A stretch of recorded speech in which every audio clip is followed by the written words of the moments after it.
হয় ৰাজ্যৰ লোকসভা নিৰ্বাচনৰ উমঘামৰ শেষ হোৱাৰ পিছতে দেখা গৈছে যে বজাৰত জুই লাগিছে কাৰণ বজাৰৰ অত্যাধিক মূল্যবৃদ্ধিয়ে এক প্ৰকাৰে জুৰুলা কৰিছে সাধাৰণ জনতাক আৰু এই মুহূৰ্তত মই উপস্থিত আছোঁ যোগীপাৰ এখন দৈনিক বজাৰ আৰু দৈনিক বজাৰ মোৰ তথ্য দেখুৱাইছে যে আলু পিঁয়াজৰ অত্যাধিক মূল্যবৃদ্ধিয়ে এক প্ৰকাৰে জুৰুলা কৰিছে সাধাৰণ জনতাক কাৰণ নিৰ্বাচনৰ শেষ হোৱাৰ পিছতে দেখা গৈছে বজাৰত অত্যাধিক মূল্যবৃদ্ধি প্ৰতিটো সামগ্ৰীৰ মূল্যবৃদ্ধি হৈছে অত্যাৱশ্যকীয় সামগ্ৰীৰ লগতে আলু পিঁয়াজৰ মূল্যবৃদ্ধি এক প্ৰকাৰ জুৰুলা কৰিছে সাধাৰণ লোকক আৰু মই আপোনাৰ পৰা কিছু কথা জানিম আচলতে বস্তুৰ দাম কেনেধৰণৰ আলু পিঁয়াজৰ আলু পেঁয়াজের দাম বাড়ছে মোটামুটি আলু পেঁয়াজের দাম আগতে আসিল মোটামুটি 15 টাকা 20 টাকা এতিয়া মোটামুটি পাইকারি হয়ে গেছে মানে গদিত হয়ে গেছে এতিয়া মোটামুটি 26-27 টাকা পেঁয়াজ হয়ে গেছে 26-27 টাকা এতিয়া মোটামুটি মানে সরকারের মানে দাম অলপ বাড়াই দিছে মানে জিএসটি কাটছে হেনকা গদিয়ালা মানে দাম বাড়াই দিছে আর কি আরও এখন এতিয়া সরকারের দাম বাড়াইছে সরকারে না বাড়াইছে এগুলো তার আমার হাতে তো কথা নহয় এগুলো মানে যেগুলো কাঁচা সবজি আছে এগুলো হাতের কথা মানে এটাও বাড়ার একটা কারণ আছে তার মানে কি আগতে এক বস্তা হার আসিল কথাতে 500 টাকা এতে এক বস্তা হার কিনবা গেলে লাগে মোটামুটি 1000 টাকা তাহলে মোটামুটি গৃহস্থগুলো মানে অলপ দাম বৃদ্ধি চাবই সেই কারণে দাম বৃদ্ধি হয়ে গ্রাহকদের বহুত কথা কাটে গ্রাহকলে বহুত কথা কাটে অলপ দাম বেশি হয়ে গেছে এই কালি লই গেল মোটামুটি বিপর হয়ে গেলেও গেছু 20 টাকা কেজি এতিয়া আজি চাই আছে 30 টাকা পরগি লই গেছু 15 টাকা আজি চাই আছে 20 টাকা হেনকাই হয়েছে আর কি রোহনে হইলে আগতে আসছিল মোটামুটি 30 টাকা 40 টাকা পোয়া এতিয়া বেচবা লাগে 50 টাকা মানে এতিয়া 160 টাকা কিনবা লাগে মানে এতিয়া মানে এলে তো জিএসটি থাকে না এই জিএসটির কারণে অলপ দাম বাড়ছে সরকার মানে আমার তো কোনো একক বলা নাই সরকারে নিজে ইচ্ছে কমাবা লাগবো তেনেহলে পাবো আমার তো কোনো কথা নাই আমি আর কি কম আমি হলাম দোকানদার মানুষ মানে এতিয়া সরকারে যদি দাম কমাই দেয় তার জিএসটি অলপ কম কাটলে মোটামুটি অলপ কমবো আর কি সরকার আর নির্বাচনের পিছতে মানে এই ক্ষেত্রে দাম কমে আছিল মোটামুটি নির্বাচনে এক সপ্তাহ হয়ে গেল এতিয়া মোটামুটি এক সপ্তাহের ভিতরে দাম বাড়ছে আগতে নির্বাচনের আগতে আসিল মোটামুটি পেঁয়াজ চালিশ 16-17 টাকা এতিয়া মোটামুটি নির্বাচন মোটামুটি এতিয়া হয়ে গেছে মোটামুটি আজির বাজারত 26-27 টাকা হয়ে গেছে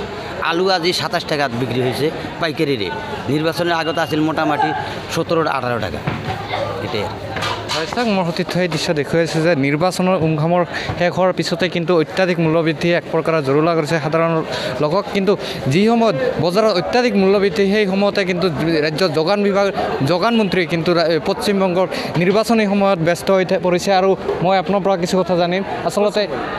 কি ক'ব দাম বৃদ্ধিৰ ক্ষেত্ৰত কেনেধৰণৰ জুৰুলা কৰিছে সাধাৰণ জনতাক আমার পেঁয়াজের দাম 15 টাকা আছিল এতিয়া 40 টাকা রসুন 100 টাকা আছিল এতিয়া 200 টাকা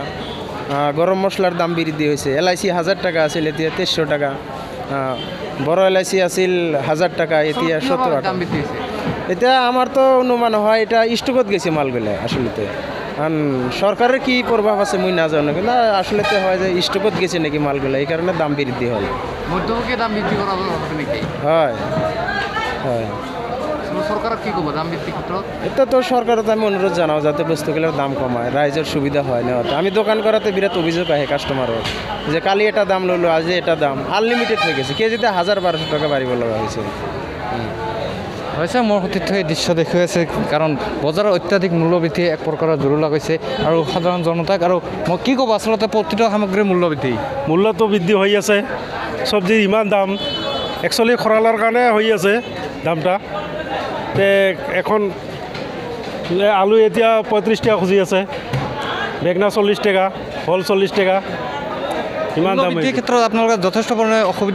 অসুবিধা হৈ আছে বহুত অসুবিধা হৈ আছে এইকাৰণে অলপ মূল্যবৃদ্ধিটা অলপ কমাব লাগে